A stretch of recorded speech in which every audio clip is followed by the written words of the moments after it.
السلام عليكم ورحمة الله وبركاته. عاملين ايه ابطال تانية اعدادي؟ معاكم ميس حبيبة رضا. ان شاء الله النهاردة هناخد اول درس في الجبر بتاع تانية اعدادي، وهو بيتكلم عن الاعداد الحقيقية. النهاردة ركز معايا قوي علشان مش هسيبك غير وانت طالع تعرف تحل اي معادلة ممكن تقابلك في الحياة، وهتعرف معايا الاعداد النسبية والغير نسبية وكل الاشياء الجديدة ان شاء الله. بس ركز معايا. واحنا صغيرين كنا بناخد حاجة اسمها اعداد العد، وهي اللي احنا خدناها في الحضانة: 1 2 3 4 إلى ما لا نهاية. قلت له ايه دلوقتي؟ انا كبرت شوية فبدأت اخد الاعداد الطبيعية، والاعداد الطبيعية انا عرفتها بالان، وسميناها اعداد طبيعية، وهي بدايتي بالصفر: 0 1 2 3 4 5 إلى ما لا نهاية. طيب يا مس، بعد كده لما دخلنا اعدادي ودخلنا اولى اعدادي دخلنا على الاعداد الصحيحة. ومين هي الاعداد الصحيحة؟ قلت له الاعداد الصحيحة هي عبارة عن الاعداد الموجبة والاعداد السالبة، وطبعا مين معايا واوعى تنساه هو الصفر. يبقى الصفر، وبعد كده هنا همشي -1 -2 -3 سالب إلى ما لا نهاية. تمام. وهنا الأعداد الموجبة 1 2 3 4 إلى ما لا نهاية. يبقى على اليسار هي الأعداد السالبة، وعلى اليمين الأعداد الموجبة بتاعتي. طيب قلت له ايه؟ وعايز اعرفك ان الزد اللي هي الأعداد الصحيحة هي عبارة عن مين؟ زد موجب اتحاد الصفر اتحاد زد سالب. يعني قصدي من الكلام دوت ان الاعداد الموجبه اتحاد الصفر اتحاد زد سالب، اللي هي الاعداد الصحيحه السالبه. واخدنا برضو السنه اللي فاتت الاعداد النسبيه، وقلت لك ان الاعداد النسبيه هي عباره عن نسبه لازما يتكتب على شكل ايه على بي، او الرقم بتاعي يكون ايه على بي. تمام. بس اهم حاجه قال لي ان البي بتاعتي لا تساوي ايه؟ الصفر، لان انا ما ينفعش عندي يبقى في المقام صفر، ما ينفعش اقسم على صفر. تمام. قلت له خد بقى ملحوظه جميله قوي قوي قوي، وهي ان الان جزئيه من مين؟ من الزد، والزد جزئيه من مين؟ من الكيو. يعني معنى ذلك ان الكيو بتاعتي هي الام، فيها الزد وفيها الان. طيب بيقول لي الاعداد النسبيه الكيو زي ايه مثلا؟ قلت له زي ال15. يا ميس ده عدد صحيح. ايوه، ما انا قلت لك ان الاعداد الصحيحه اصلا جزء من الكيو اللي هي الاعداد النسبيه. طب ال15 دي انا ممكن اخليها ايه؟ اكتبها لك اهو 15 على 1. هي مش ال15 مقامها 1؟ طالما مقامها 1 يبقى انا لسه في اعداد النسبيه. قال لي طب الجذر التكعيبي ل 125. معلش يا ميس انا نسيت اصلا هي ايه الجذور. قلت له انا عندي الجذر التربيعي وعندي الجذر التكعيبي. يعني ايه بقى جذر؟ قلت له ان انا عندي تحت الجذر بيبقى رقم هنا مربع كامل. يعني ايه مربع كامل؟ يعني انا مثلا لو ضربت هضرب 1 في 1 بيساوي 1، 2 في 2 هتديني 4، طيب 3 في 3 تديني 9. يا ميس معنى ذلك ان الرقم اللي هنا لازم اضربه في نفسه مرتين. بالظبط في نفسه، يعني ما ينفعش اقول -4 في 4، لازم انا اقول -4 في -4 يديني كام؟ 16. معنى ذلك يا ميس ان الجذر التربيعي ما ينفعش يبقى فيه تحته سالب. لو فيه سالب تحت الجذر هيبقى المسألة بتاعتي ايه؟ غلط. طيب تمام. قال لي بعد كده خدنا ايه؟ الجذر التكعيبي، وهو عباره عن ان انا بضرب الرقم في نفسه كم مره يا ولاد؟ 3 مرات. ممتاز. بضرب الرقم في نفسه 3 مرات. 1 في 1 في 1، 2 في 2 في 2 هتديني كام؟ 8. طب يا ميس هنا ينفع استخدم سالب؟ ما هو انت لو ضربت، انا قلت في نفسه، فانت لو ضربت مثلا -3 في -3 في -3 هتديك كام؟ سالب في سالب بموجب، موجب في سالب هتديني سالب، 3 في 3 في 3 هتديني 27. يبقى معنى ذلك ان الجذر التكعيبي عادي لو انا حطيت تحتيه ايه؟ سالب، ما فيهوش مشكله، انما الجذر التربيعي ما ينفعش. طيب نرجع تاني ايه لموضوعنا. قال لك جذر التكعيبي ل 125. تعال نشوفها على الآلة. شفت جذر واكتب 125 ونشوف الإجابة تطلع 5. طيب يا ميس الإجابة طلعت معايا ب5، معنى ذلك إن دي تبع الأعداد النسبية. طالما طلع لك إجابة يبقى إيه؟ اعداد نسبيه عادي. يعني انا عندي الجذور لو طلعت اجابه او اللي تحت الجذر مربع كامل او مكعب كامل، يبقى انا ايه؟ اعداد نسبيه. طب يا مس، عندي هنا سالب جذر التسعة، سالب جذر التربيعي للتسعة. طيب هو جذر التسعة دوت مش مربع كامل؟ وفي سالب بره. السالب ايه؟ ثواني، بره. طالما بره عادي، انما لو كان جوه جنب التسعة ما ينفعش. طيب اهو، يبقى اجابتي هتبقى سالب 3. هو مش سالب 3 ده تبع الاعداد الصحيحه؟ تبعها. يبقى انا تبع مين؟ الاعداد النسبيه. 4 و2 دائري. يعني ايه 4 و2 دائري؟ يعني انا اهو هكتب 4 واتنينات كتير قوي، اقعد اكتب اتنينات كتير. طلع معايا كام؟ 38 على 9. يا ميس هو ده كمان عدد نسبي؟ هو انا مش جيت في البدايه قلت لك ان العدد النسبي بتاعي ممكن اكتبه على عباره عن A على B، او هو عباره عن نسبه اصلا؟ تمام. سالب 4 معايا برضو لان هو تبع الاعداد الصحيحه، هيطلع بسالب، اكني كتبتها سالب 4 على 1. طيب الجذر التكعيبي لسالب 64. طيب اهو هكتبها شيفت جذر سالب 64 هيديني سالب 4. سالب 4 معايا برضو كامس. طب الجذر التربيعي ال 25 لو كتبتها على الآلة اهو هتديني 5. طبعا الكلام انت حافظه اصلا. طيب 1 و3 على 4 عادي، ما بعرفش اكتبها، هدوس شيفت واعمل الكسر واكتب 1 و3 على 4. لو انا مش بعرف ارفع الكسر تديني 7 على 4. او لو انا عايزه ارفعه زي ما احنا بنرفعه، بقولك ايه؟ انزل اضرب اطلع اجمع. هضرب 1 في 4 ب4 بمقام ثواني بمقام ثابت، بعد كده اقول 1 في 4 ب4 زائد ال3 7، يبقى انا فكيته. تمام. كل اللي اتكلمنا عليه دوت كان في السنين اللي فاتت. النهارده بقى الجوكر بتاع الماده بتاعتي او الجوكر بتاع الحصه بتاعي النهارده هو الاعداد الغير نسبيه. ودي يا مس برمز لها. قلت له برمز لها بايه؟ قال لي بكيو برضو. قلت له لا، بكيو داش. يبقى انا الاعداد الغير نسبيه بايه؟ برمز لها بكيو داش. وقلت له هو هنا الاعداد الغير نسبيه عكس الاعداد النسبيه. الاعداد النسبيه انا قلت لك ايه؟ هي عباره عن نسبه A على B. فانا قلت له هو اي حاجه ممكن اكتبها، بس ما اكتبهاش على صيغه A على B. تمام. قلت له اول حاجه جذر الاتنين وجذر الستة. ايه ده؟ ثواني يا مس، هو في عدد اضربه في نفسه يديني 2؟ لا. طب في عدد اضربه في نفسه يديني 6؟ لا برضو. قلت له ما هو ده المهم، ان الغير نسبيه مش مربع كامل ومش مكعب كامل. يعني الاتنين والستة دول مش مربع كامل، ليس مربع كاملا. نفس الفكره جذر التكعيبي للتسعة. هو انت عندك جذر التكعيبي للتسعة عندك رقم تضربه في نفسه 3 مرات يديك 9؟ لا. طب عندك رقم تضربه في نفسه 3 مرات يديك ال 12؟ لا برضو. يبقى هنا برضو ده هنا ايه؟ ليس مكعب كامل. يبقى هو دي الاعداد الغير نسبيه، هي دي الاعداد الايه؟ الغير نسبيه. قال لي ومين كمان يا مس؟ عشان انا نسيت اقولها لك. قلت له مين؟ قال لي الباي.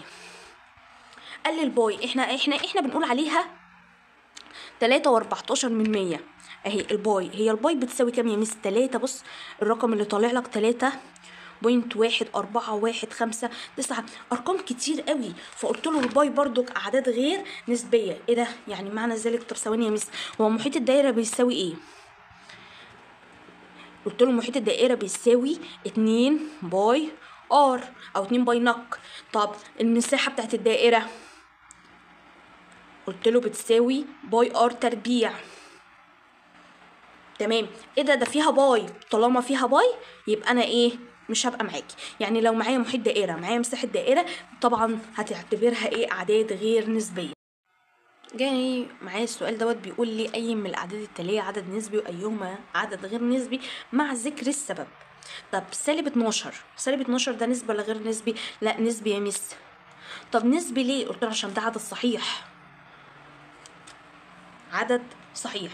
قال لك جذر ال25. طيب جذر ال25 5. فقلت له ده برضو هيبقى ايه؟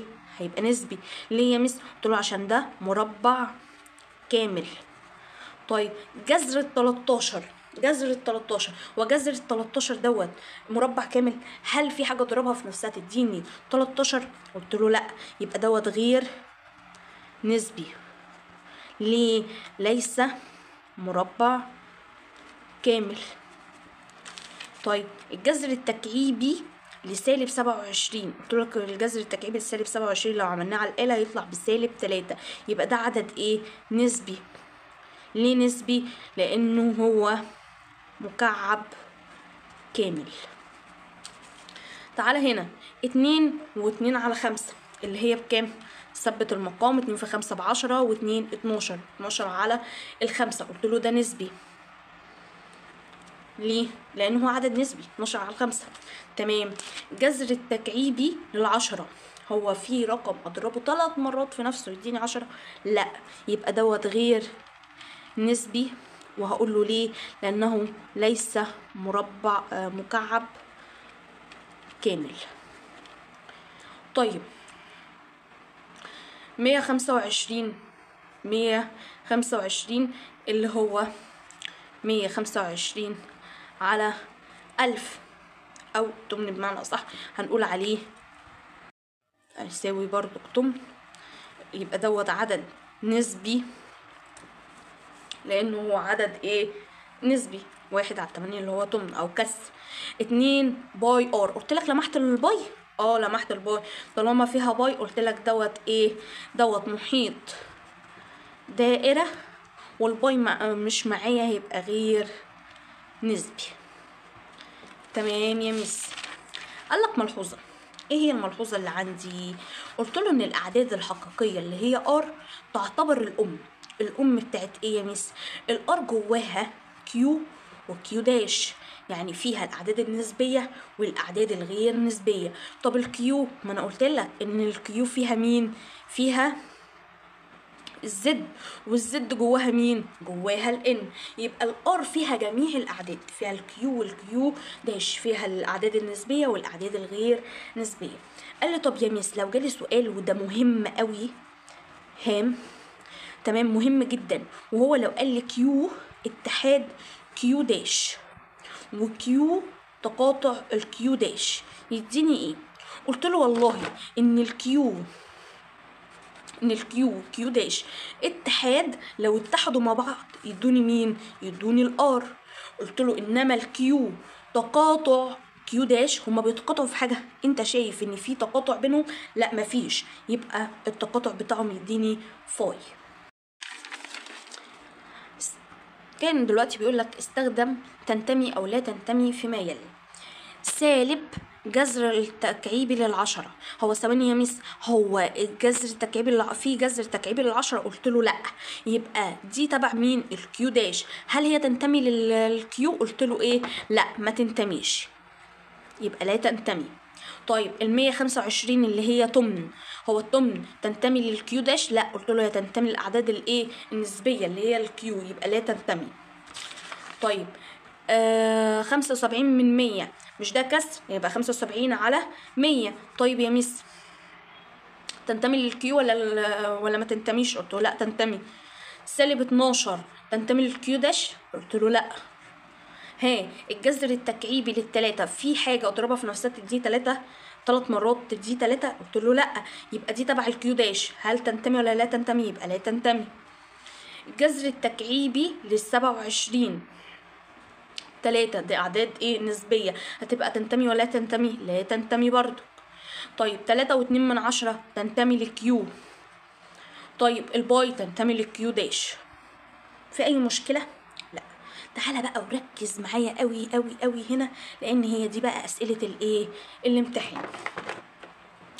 جاي بيقول لي اوجد عددين صحيحين متتاليين، كل عدد من العددين الاتيين، تمام، وعين موقعه التقريبي على خط الاعداد. قلت له تمام. فبيقول لي جذر ال11 يا مس، دلوقتي هو مديني عدد غير نسبي وعايزني اجيبه ما بين عددين نسبيين. عايزه افكرك بحاجه واعرفها لك، ان دايما العدد الغير نسبي يقع ما بين عددين صحيحين، لازما يقع ما بين عددين ايه؟ صحيحين. قلت له تمام. قال لي يعني انا عايزه اقول لك ان جذر ال11 اهي. قلت له بص، جذر ال11 بعمل علامتين اكبر من كده، اقول له ان جذر ال11 اصغر من العدد اللي هنا واكبر من العدد اللي هنا. طب تعالى نشوف الكلام ده ازاي، او احلها ازاي اصلا. هنا مربع ايه؟ كامل. طب يا ميس هي ال11 دي ليها مربع كامل؟ لا، انا عايزه رقم يكون ليه ايه؟ مربع كامل. زي مين؟ 11. 12 مربع كامل؟ لا. 13 لا. 14 لا. 15 لا. 16 يا ميس 4 في 4 ب16. يبقى مين هنا؟ جذر الايه؟ ال16. طب قبل ال11 مين؟ 10 لا. طيب 9 يا ميس 3 3 في 3 ب9. تمام، انت كده زي الفل، يعتبر ايه؟ جبتها. يبقى الجذر ال11 يقع ما بين العددين مين ومين؟ جذر التربيعي لل9 هو ال3، والجذر التربيعي لل16 هو ال4. خدت بالك من حاجه؟ هما فعلا عددين صحيحيين متتاليين، 3 وايه و4. قال لي طب عيني موقعهم على خط الأعداد. لو عينت موقعهم هنعتبر إن هنا ال3 وهنا ال4. هي ال11 أقرب لل16 ولا لل9؟ لا، لقيتها قريبة أكتر من 9، يبقى هي هتبقى موجودة هنا جذر ال11 مثلا. وخلصت. طب يلا نكمل. قالك أنا هشتغل على مين؟ على الجذر التكعيبي. يبقى أقول أنا عايزة الجذر التكعيبي لل20، فهو هيقع ما بين رقمين او عددين. ايه هما؟ تعالى ناخد ايه نفس الكلام. احنا هنشتغل هنا على الجذر الايه؟ التكعيبي. طب يا ميس تعالى نشوف اللي قبلها. ال19 مفيش، ال18 مفيش، 17 مفيش، 16 15 14 13 12 11 10 9 8. هلاقي هي مين؟ التمانية. التمانية هي اللي هتديني الجذر التكعيبي، هتديني ايه؟ 2. طيب تعالى نشوف اللي بعدها. بعد ال20 21 مفيش، 22 مفيش، 23 مفيش، 24 مفيش، 25 لا، 26 لا. مين اللي معايا؟ هتبقى ال27. طب تعالى نتأكد. الجذر التكعيبي لمين؟ لل20 هيديني فعلا ايه؟ تعالى هنا. الجذر التكعيبي لل8 2، والجذر التكعيبي لل27 هيطلع 3. طب تعالى اقول لك بقى على خطه، او تعالى اقول لك على حاجه سر بيني وبينك. ماشي، ايه هي يا ميس؟ روح هات لي شيفت جذر ال20 اهو، وقول يساوي. طلعت معاك كام؟ 2 وحاجه. يبقى انا بدايتي كام يا جميل؟ 2. يبقى الرقم اللي بعده 3. لو وقف معاكوا الامور بصمجها لو وقف معاك الامور. قالك لو انا حبيت اعملها على خط الاعداد، فهنا هتبقى ال3 وهنا هتبقى ال2. ال20 قريبه اكتر لل27 مش لل3، مش لل2، فهحطها هنا. هقول الجذر التكعيبي لل20. في اي مشكله؟ لا. تعالى نجربها كده بالطريقه التانية. ناخد جذر ال7. هقول جذر ال7 اهو. تعالى نعملها على الآلة على طول. جذر ال7 اداك مين؟ 2 و6. يبقى انا هو عندي بكتبها مرتين. هقول هي ما بين الاتنين. مين الرقم اللي بعد الاتنين؟ ال3. تعالى طبقها فوق بقى، حط الجذور بتاعتهم. الاتنين جذر التربيع بتاعها هتطلع بكام؟ 2 في 2 ب4. التلاتة 3 في 3 ب9. طب تعالى نتأكد من الكلام اللي انا قلته. مين اللي اقرب لل7؟ ال7. ال8 مفيش جذر تربيعي، ال9 في جذر تربيعي. طب تعالى هنا لل6 مفيش، ال5 مفيش، ال4. يبقى معنى ذلك ان الارقام الصحيحة بتاعتي هي ال2 وال3. نفس الفكرة هنا، دي هنخليها واجب. جاي في سؤال بيقول لي اوجد ان الصحيحية التي تحقق العلاقة ان اصغر من جذر ال17 وجذر ال17 اصغر من ان زائد الواحد. طيب انا هشتغل على جذر ال17. سيبك من الان ده كأنك مش شايفة، وحلها زيها زي المسألة اللي ايه اللي فاتت. تعالى نعملها هنا. هنقول جذر ال17 قريبة من مين ومن مين؟ هشوف كده. هقول جذر مين اللي قبل ال17؟ ال16 ليها جذر تربيعي فعلا، يبقى ال16. مين اللي بعد ال17؟ 18 لا، 19 لا، 20 لا، 21 لا، 22 لا، 23 لا، 24 لا، ما ينفعش برضو، هيبقى ال25. جذر ال17 زي ما هو. جذر ال16 يديني 4. طب جذر ال25 يديني 5. يبقى جذر ال17 بيقع ما بين ال4 وال5. طب تعالى نتأكد. هو قال لي ان زائد الواحد. طب هي الان طلعت معايا بكام؟ ب4. الان ب4 صح. طب تعالى نتأكد.